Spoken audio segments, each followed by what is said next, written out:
Eu sempre gosto de trabalhar com exemplos, né? Que a gente não mexer tanto, só na teoria ou parecer uma coisa muito desligada, né? Porque, enfim, qualquer saber psicológico para mim só tem sentido se ele se colocar, né, efetivamente na prática, né? Se transformar numa praxis, que a gente chama, né?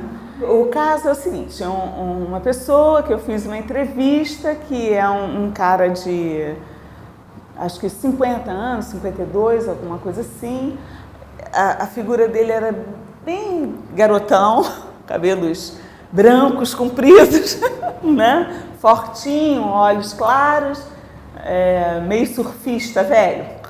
Surfistas que me perdoem, né? Mas sabe o que eu estou falando. E aí, olha só, que é bem moderna, né, a história dele. Ele tinha tido um casamento que durou 2 anos, que ele teve uma filha que hoje já tem 24, né, anos, já está formada, já está trabalhando e tal, tudo bem. Ele ficou, neste casamento, se eu não me engano, 6, 7, 8 anos, uma coisa assim. Ou seja, ele pega essa filha, né, até uns 5 anos, pelo menos, né, e depois continua dando suporte e tal. Depois ele se separa e tem 2 relações fugazes, 1 ano no máximo, né, e tem em cada uma um filho. Então ele já tinha uma filha de 24, 25, outra de 23 e o outro de 21, 22. Pertinho um do outro, né? E um desses filhos, o filho mais velho, quer dizer, o primeiro até foi e tal, está trabalhando, já estudando. E o outro está no Narcóticos Anônimos, tá? E ele falando como que esse filho deu trabalho a ele, que muito trabalho que ele já teve, que, né, já participou das reuniões, já fala nome, já fez terapia, já botou em psiquiatra, já gastou um dinheirão, né? E hoje ele está casado, um outro casamento com uma filha de 10 anos, né? Está tendo alguns problemas na escola. Aí ele fala dele. Ele já era executivo, parou, bebe uísque todo dia, né? A multiplicidade de relações, né? Então, algo nele é compulsivo também. Algo nele também é impulsivo. Aí ele fuma 2 maços de cigarro por dia, né? Então, algo nele é destrutivo também. É sério. Então, um dos filhos, talvez até o que mais se identificou com ele, torna-se problema. Traz ele de bandeja, né? Esfrega ele na cara do próprio pai, né? E é o filho que este pai nega, né?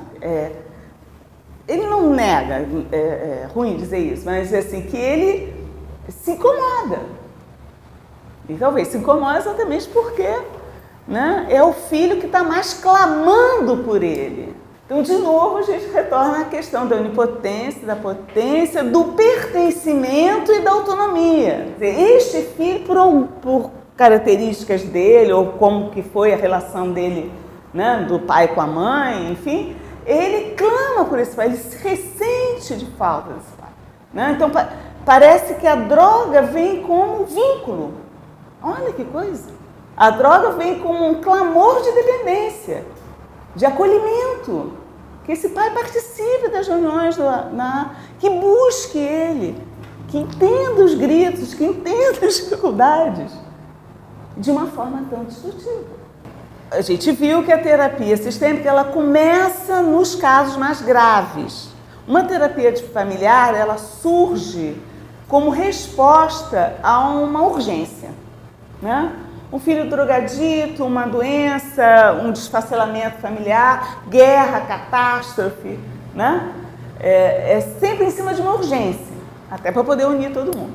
Não é uma terapia que vai durar 1 ano, 2 anos, 3 anos. Né? Ela não vai ficar se pensando, ela vai pensar no foco, né, de alguma questão, de algum problema que surgiu ali. Isso é uma dimensão da coisa.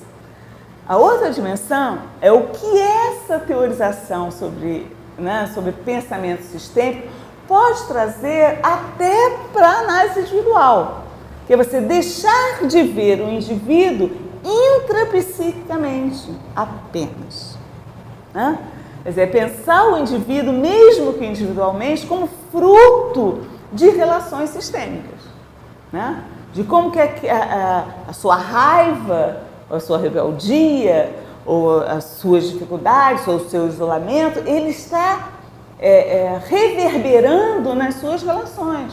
É a compreensão de que, por mais que o indivíduo seja comprometido, ele não é apenas vítima de uma situação. Ele interage com essa situação. Mais um exemplo. Um casal, né, que a gente tem atendido.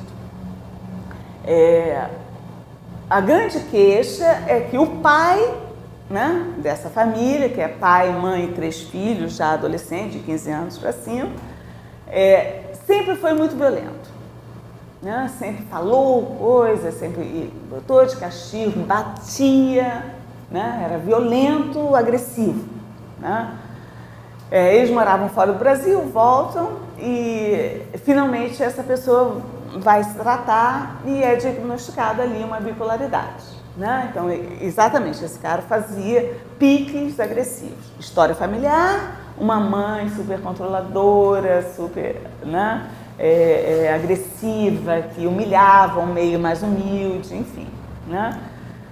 História da mãe, um pai que era alcoólatra, que batia na mãe, ela é filha única, sempre viu o pai bater na mãe pela bebida, quer dizer, era um alcoólatra agressivo, tá? Então eles se juntam, tem seus filhinhos, né? E a grande queixa é que finalmente este pai agressivo estava tomando medicação, estava fazendo terapia e aí estava conseguindo ficar mais tranquilo, assumindo a agressividade, com culpas, pedindo desculpas, né, na família. Mas algum nível de agressividade, então, continuava. Aí você percebe que quando ele começa a ficar bom, né, melhorzinho pelo menos, percebe que esta mãe, o quanto que ela provocava ele ser agressivo.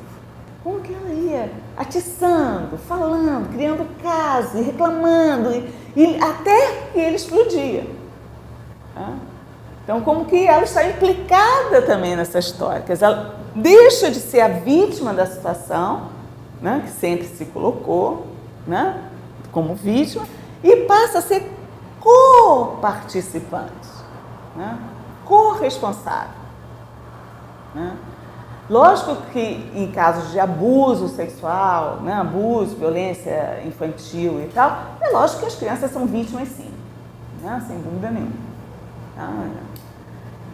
Depois elas podem, né, já na lealdade a essa família e tal, se tornar corresponsáveis.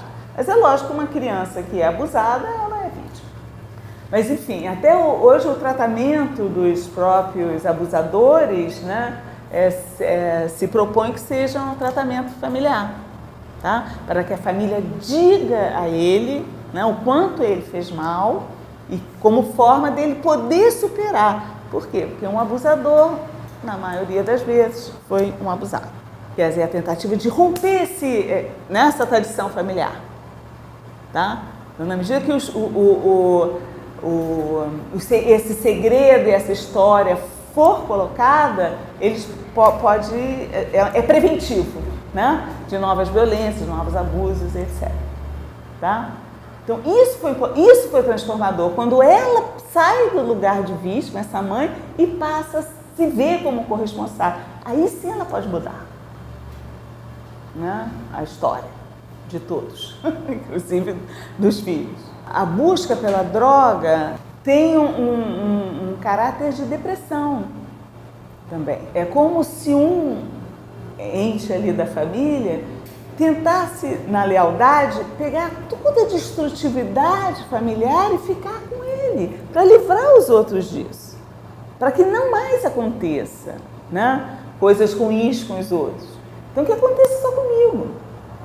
E como muitas vezes muitas vezes não, né? Isso é clássico já. Como que a família corrobora nessa drogadição, né, nesse paciente identificado, que é o doente, que é o problemático. Muitas vezes o alcoólatra, né, dentro de uma família, todo mundo reclama, mas tem alguém comprando bebida para ele.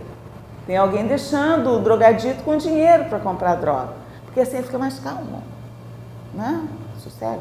Dá o que ele quer que ele fica calmo. Né? E com isso corrobora-se, porque ele continua o quê? Dependente. Ele continua ali uma criancinha dependente dos cuidados daquela família.